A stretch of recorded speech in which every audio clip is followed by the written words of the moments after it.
Welcome to the Travelling Senorita, episode 204. I am in and around Spain and Portugal for the next 3 months, so my feed is going to be flooded with everything to do with Spain and Portugal.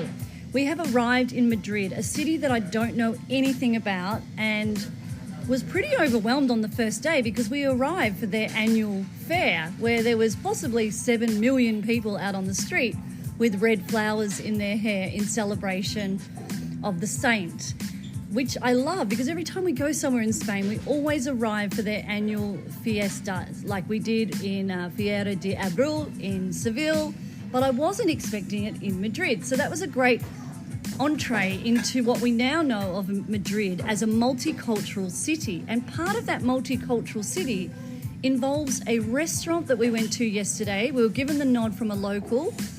Shout out to Kirsten. You have to go to a Mexican restaurant called Bakan. And I'm like, a Mexican restaurant in Madrid? Okay, I need to know more. Kind of expecting a little bit of Tex-Mex, not really knowing what I would stumble upon. And wow, this place is contemporary Mexican with a traditional twist. So I quickly found the chef, and we're going to do a story about Sergio Suazo, his life in Mexico, his inspiration behind this restaurant, and how it started in Miami. So please welcome Sergio.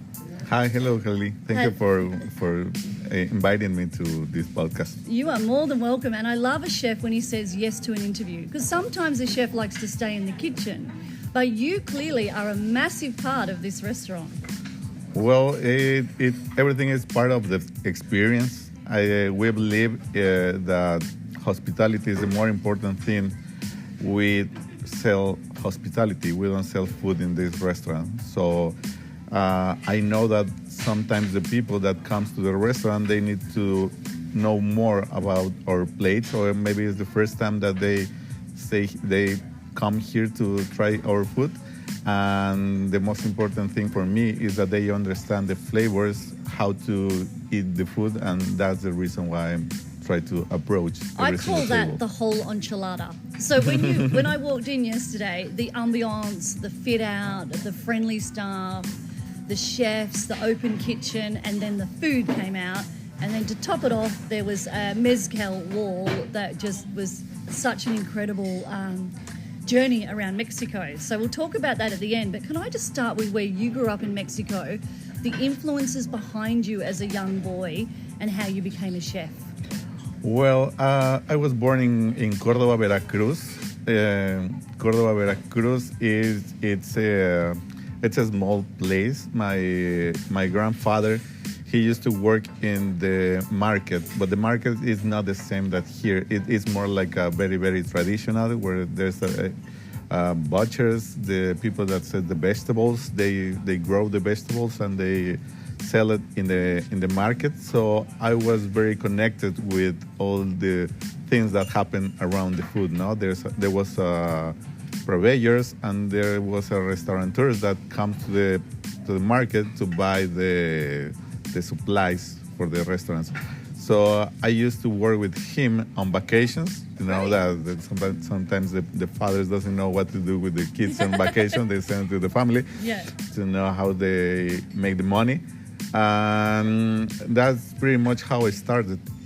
Yeah, so that was, I guess, your introduction to food from the ground up to the restaurant. So you're there with your grandfather, you understand the farming, the growing, but then you're seeing the restaurateurs and the chefs come through and buy it. So that's the connection, I guess, for you.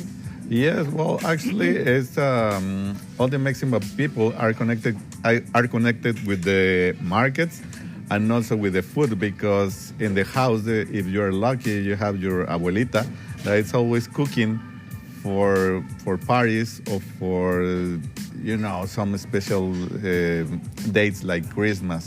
So food is always part of the Mexican tradition in the houses. Yeah, beautiful. Because either you help or either you have to leave them alone because they're like in trance cooking. And there's some food that needs a very, very long time, like the moles, pozole, or when there's a birthday that is coming and we want to celebrate with the family. So the abuelita and the tias are there for help. It's interesting. Whenever I interview a chef, though, I always say, you might have a brother and a sister that wasn't so interested in food, was out playing soccer, for example. Yeah. You have to have that. It's an artist. You have that creative food inside you. So someone like you, a young Sergio, would have been noticing the mole, would have been noticing the tortilleria. You know what I mean? Like, it's not everybody has that in their DNA. And if you put brothers and sisters together, you'll often see that one was interested in eating food, but not interested in making food. Yeah. Yeah. Well, actually, I think the family they help you because, as I told you, either you can help stay away, or either you can go to the store. Hey, can you get me some cinnamon? Can you get me some raisins? Can you get me some sugar? Hey, I run out of the oil. I need you to bring it.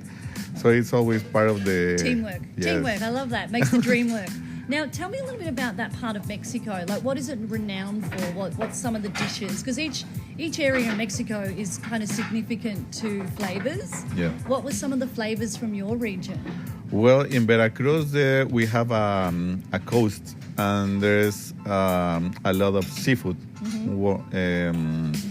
There's a fisherman, so they catch the fishes, seafood, shrimps, and they sell in the markets. But there's also a lot of masa happening there. So I think the masa has been forgotten for some part of the actual restaurant, because they prefer to buy the flour mixed with water. Okay, so when you say masa, you're saying maize? Yes. Okay. Yeah. Maize, but it's not only the masa flour, but it's nixtamalized the corn. Okay. So that's the process that we do here. This is the important part of Bakan, where we're sitting now. That's we correct. are in your restaurant, which is an incredible space. We're setting up for lunch, so that's why we can hear all the plates and the chefs. We decided to do it here because I want to paint the picture and put my listeners inside this restaurant. But I'm hoping they get to come to Madrid one day and actually taste the food, because it is absolutely incredible. So this brand here comes from a Mexican who moved to Miami and developed. So let's talk about that, because I didn't know that. I thought I was coming to like just a restaurant in Madrid, but the actual machine behind this is really authentic, but also entrepreneurial. Could you talk to me a little bit about that, please? Yes, well, the name of the owner is Lalo Durazo. He is a restaurateur. He has been working in the restaurant business for more than 40 years. From Mexico? From Mexico, yes. Yeah. He worked in Mexico City, in Acapulco, Los Angeles, then California, and I think he has the very, very impressive experience and background has been getting with all the years that he has been working in the restaurants. As a chef or in hospitality? No, he is a chef, and he is also a front of house. Front of the house, yes. He's got the whole enchilada.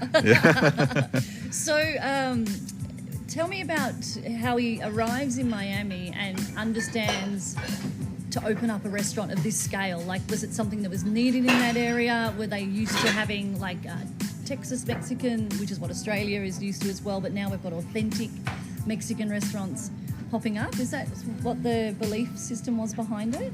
Well, the story of the restaurant has different parts, no? When he opened his first restaurant, the name was Jaguar Latin American Food in Coconut Grove.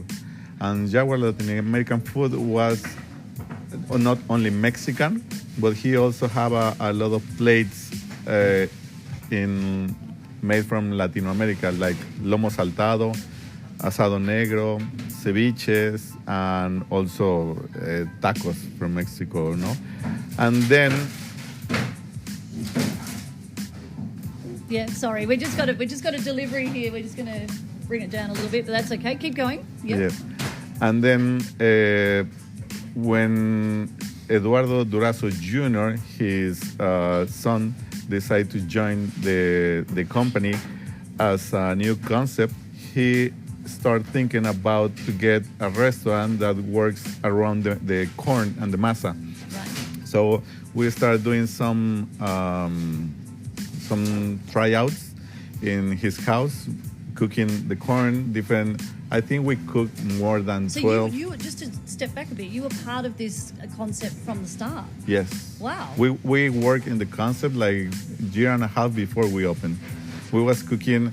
I was doing my shift, like regular shift in the restaurant, Yeah. but then like an extra project, we was working either in his house or in the restaurant, doing some plates that we want to bring for Bakan.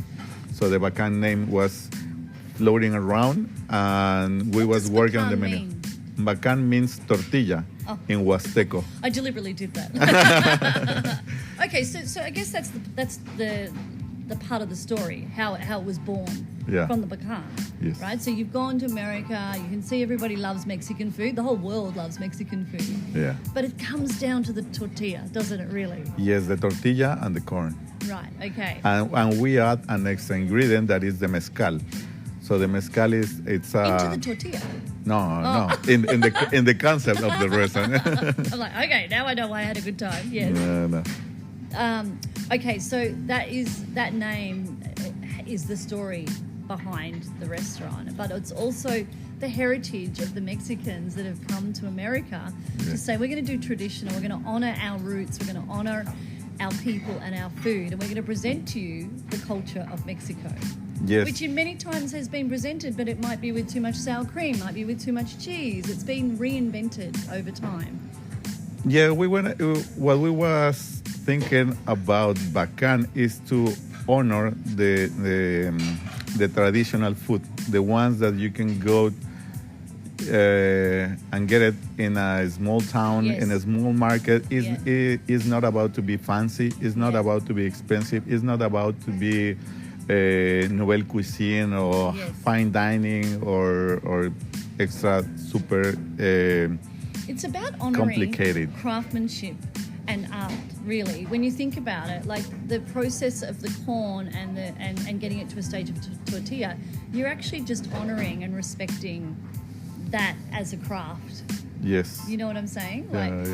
Which is something that I felt straight away when I walked in here yesterday when you delivered us the tortilla chips as a complimentary with the homemade sauces, the salsa verde and what have you. It was just a really nice way to entry into this restaurant. Before we get to Madrid, which is where we are today, can you believe it? Mexican in Madrid with an Australian. There's a joke in that. How many restaurants have opened in Miami now? And tell me a little bit more about that group before it came to Madrid.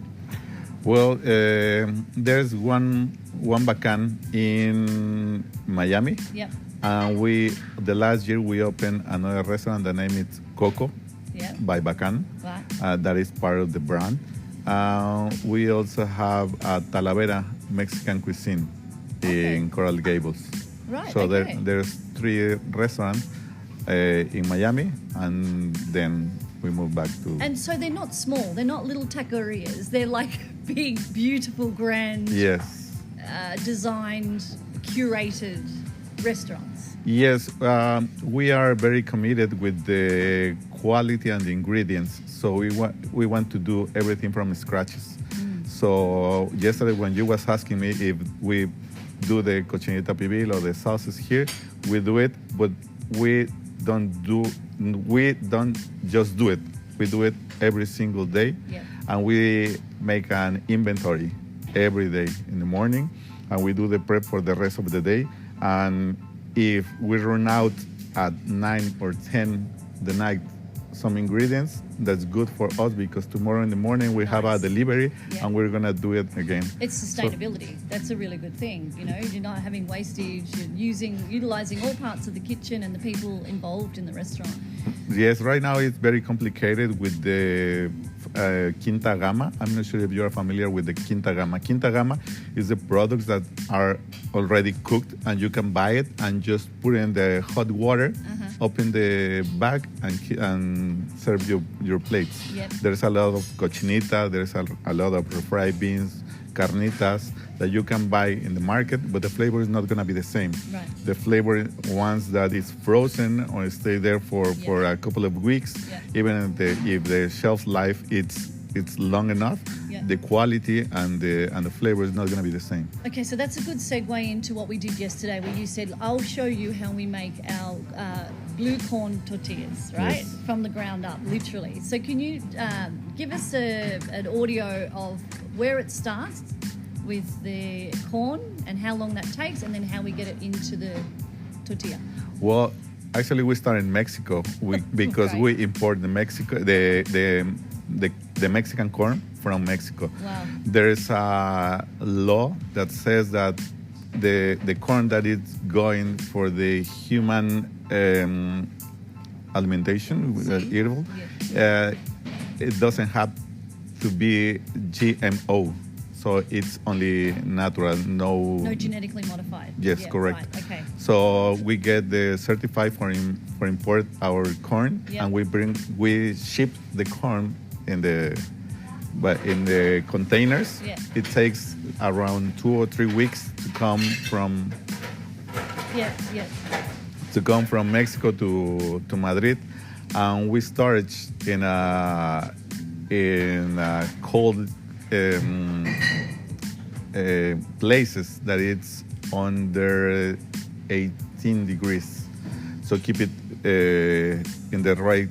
You have to treat this corn really well. Yes. Like it can't be. We don't want spoil the corn because as I told you that it's natural. It doesn't have like ingredients that can long the shelf life. So we have to be very careful. And then we bring a whole tortilla company in the restaurant. So the restaurant is not only the restaurant, it is also a tortilleria. We do the nixtamalize, we do the grind with the traditional way, we mix, and we do the tortillas. Which is kind of doesn't really happen in restaurants outside of Mexico usually, does it? No, actually, in Mexico there is not too many restaurants that do the same that we do. Really, because I know I've been to Mexico 3 times, I think, and we always went to the taqueria, like the bakery, and you bought the tortillas. I just imagine that most Mexican restaurants are either just buying from the local taqueria. Is that how it works in Mexico? So you're one of the only restaurants that it's a big process, takes a lot of time and a lot of economics behind that one tortilla. Why have you decided to do that in Madrid? Because that is part of our culture. That is something that we want to honor. Either if it's not, if we know that it's going to be expensive, it's going to take a lot of effort, it's going to take a lot of knowledge to transfer the information, how to respect the masa, the corn, the times, the grinding, the mixing, the temperatures that the tortilla needs to be cooked, and transfer that to the different cultures. We have Philippines working in the kitchen. We have which is a Cuban connection people. with Mexico. Yeah. But imagine try to explain them when I grow with the corn and they grow with something else. Try to transfer the respect for the ingredients to get the right product and the right process. But you mentioned the word respect, so then the respect has to come from the customer. The customer has to understand the process for the economics. They might pay a little bit more for the authentic finished product. I understand that when I walk in because I can see the blue corn tortilla. I can see that it's being made in front of me. It's an open kitchen. Have you found that people in Madrid understand that process, or do you have to explain it to them? No, definitely we have to explain every single table that we are always on top of the tables because we want to share our knowledge or the story. Well, of course, if the customer really want to hear, because there's some people that come here to do business, they don't want to be disturbed, so we stay away. But as long as we can share the information, we have a very, very nice piece that we try to give to every single table. That we have some pillars that are our grill that we use natural wood. It's not by gas or it's not by carbón. That's what you can taste in the food straight away, the smokiness. Yes, we do the mezcales that is a little bit smoky and it tastes really good and it pairs really good with the Mexican flavors. Beautiful. And also the tortilla that we explain the process from the scratches. So this is, I mean, the story is in the name. You know, if you dig a little deeper and go, what does Bakan mean? You know that you're going to get this experience. And Yes. it's the simplicity of the tortilla. But I see Mexico as food, family, fiesta, simple, happy life that is surrounded by flavor, surrounded by family. You know what I mean? And I Yes. think I think this is where the heart of this world needs to be. Well, one thing can be family and the other it's hospitality.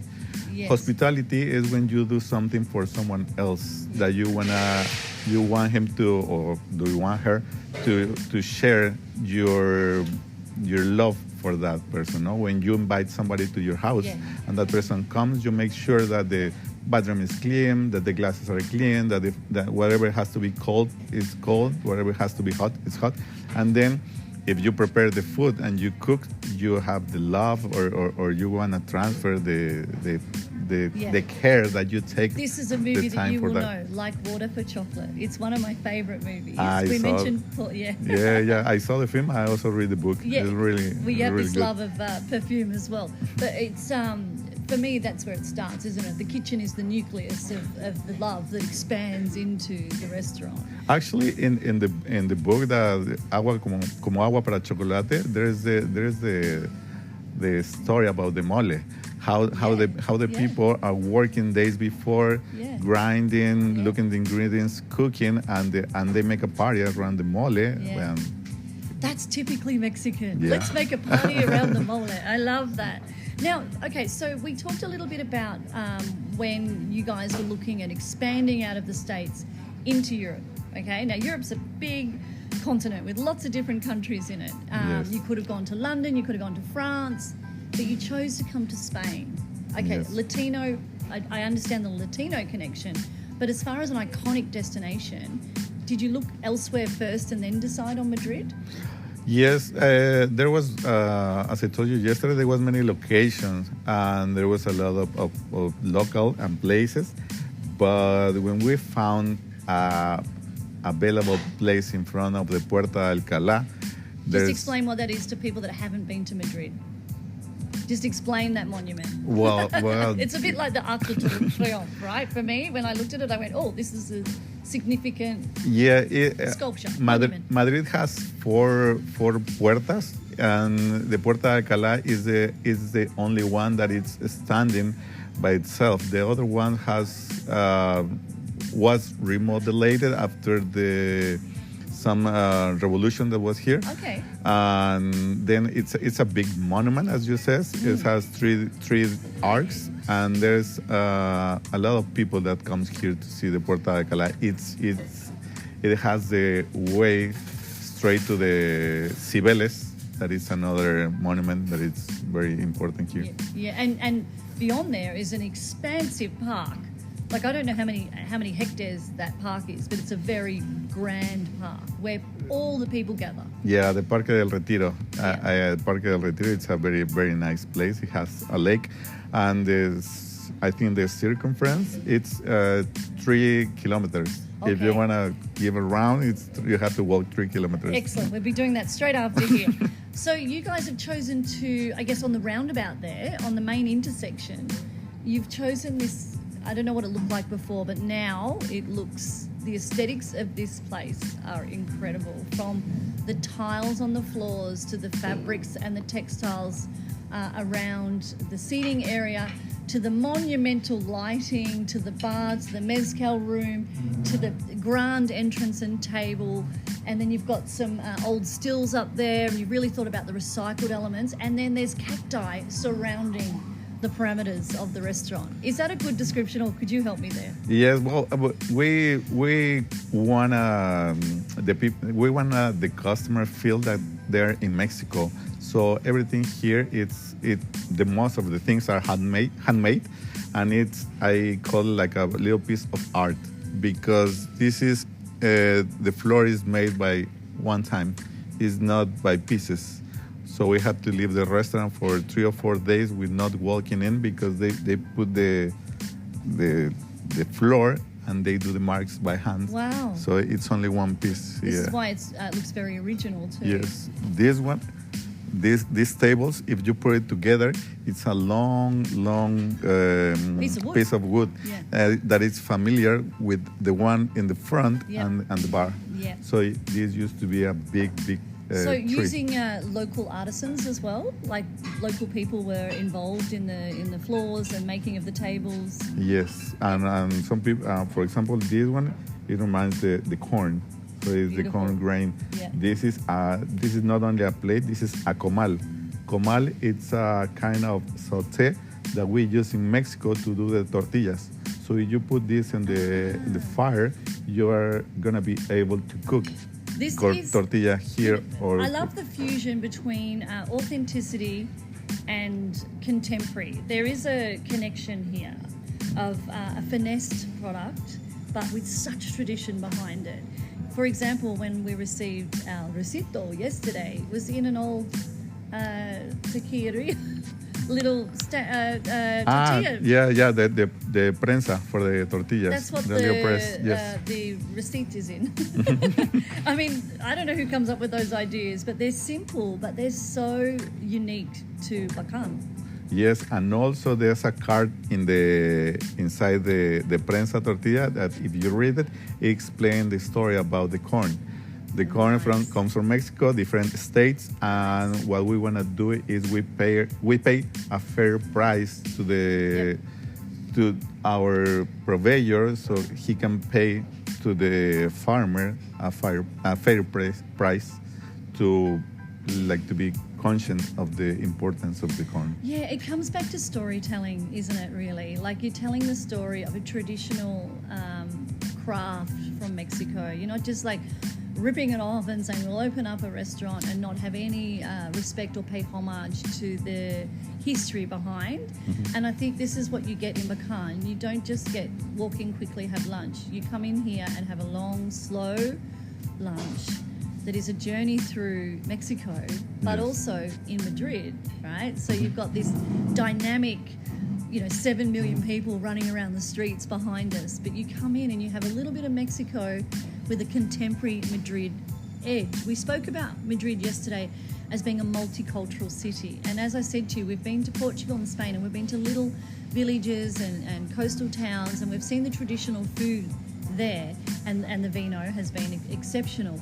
But I think what you guys have done is just added another piece to the multicultural puzzle of Madrid. Well, we want to be part of everything, no? Being part of the, as you say, multicultural place, it means that if we want to bring something, we have to bring it like in the right way. We cannot do half, or we cannot try. Half.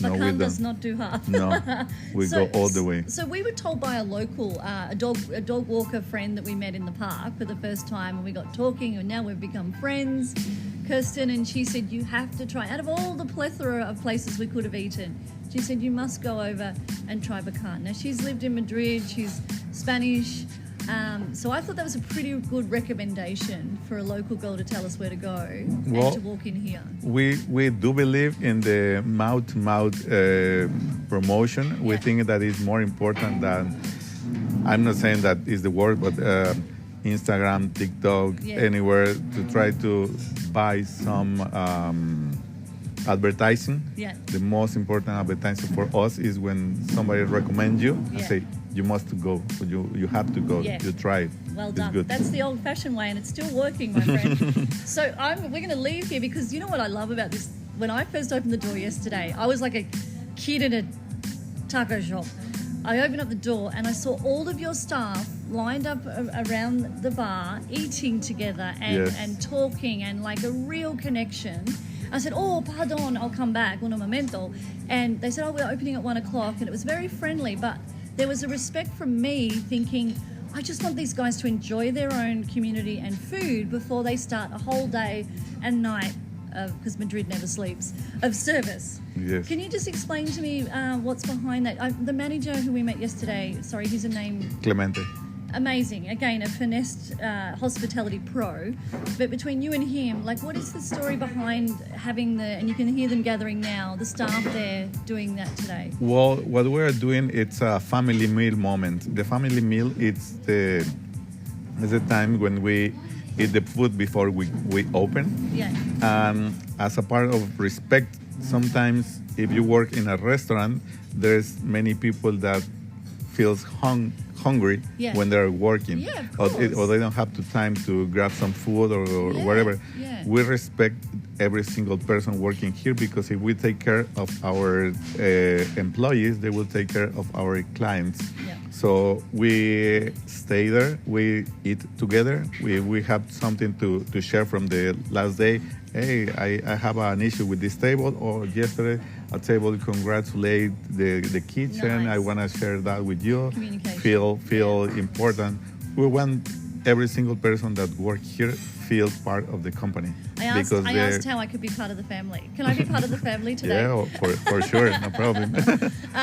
So that's like water for chocolate, right? You're looking after everything from the ground up, but the people are very important to the place. Yes. And I mean, I don't know how many Mexicans are working in Bakan as well. Do you have many? Not too many. Okay, We are like 3 or 4. So you're dealing with really, local people, as you said, Filipino, lots of different cultures. Yes. But your connection is back into the tortilla. It's back to Bakan. Before we finish, thank you so much for your time, Sergio, because I know how busy this restaurant is, and it's a Friday, and you're about to rock and roll. I always finish the podcast with who and where inspires you around the world. I don't mean to put it on you, but is there a place that inspires you and a person that has really inspired you in your career? It can be your grandfather at the market. Well, I think the most important thing and inspired it's Mexico. Yeah. Mexico has different places, different food, different people, different environments, and the only way that understand Mexico is when you are not there. Yeah. When you start to miss your house, your family, your food, the ingredients, that's very complicated to get it in another countries. Yeah. What we are doing here is try to bring a little piece of Mexico to everybody that maybe they're able to go, maybe they're not able to go, but they can come here. They're gonna take their time to work to get the money to spend their money here. So that is important for us. It makes you still feel connected to your home as well. Yes, correct. Yeah, I mean, the tortilla is always fresh. It's super, super good. You feel like you're home. Just to finish, Madrid as a city, what do you think of Madrid? Well, Madrid, if you have the opportunity to come here, it's a very, very nice place. It's not for nothing, is the capital of Spain. There's, as you say, multicultural, and the people here, they are very warm. You will feel like I'm pretty sure. I'm not sure if I'm exaggerating, no, but so. You will feel like in home. Yeah, and open-minded. That's what the streets are really open-minded. Anything goes. Yeah. You can see many things in the metro, in the bus station, but it's really warm. The people here. We're staying in a place called Malasana. Malasaña. Malasaña. It's super multicultural and it's really edgy and energetic. I love it. You can walk those streets for days. I'm so happy I now we pick up Mexican friends all over the world, my husband and I. So you're our new Mexican friend living in Madrid. Oh, thank you very much. We have our best friends that are Mexicans living in Australia. So along the way we pick up Mexican people, and it's because we just love that warmth and that culture so much. So well done to the team behind Bakan. You've done an extraordinary job. Oh, thank you very much. I'm going to transfer that to my team. I'm going to let them know. Okay, thank you so much for giving me the time today and for inviting me to lunch. Thank you, Kylie, for inviting me. Bye. Adios.